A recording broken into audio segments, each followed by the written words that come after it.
I am the Tofu Golem. Please enjoy the video. You start by preparing a precise workspace. Set your canvas to a clear resolution, then import floor photos or scans, lock them on a reference layer so you don't move them by accident. Once done, enable Procreate's drawing guide and set grid spacing to match 150 or 100 scale so your lines translate into real sizes. Make sure to create a new layer for walls.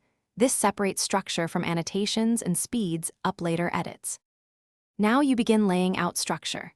Using a technical pen, draw exterior walls first with a slightly heavier stroke and interior partitions next with thinner strokes so hierarchy is visible. Use quick line and drawing assist for perfectly straight walls, and measure distances with Procreate's stroke length or a temporary guide. Accuracy matters. Then add openings, doors and windows on their own layers so you can flip them, test swing clearance, and adjust without redrawing walls. Keep layers organized, you will thank yourself later. Finish by annotating. Place clear dimension lines, room names, and a north arrow. Use contrasting color for legibility. Once annotations look right, flatten a copy for PDF export and save a layered PSD or Procreate file for edits.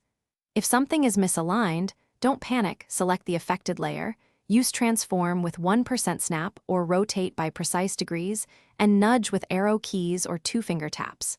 If artifacts remain, toggle the layer off and redraw the small section to preserve overall clean lines. Thanks for watching. Consider subscribing if we helped you today.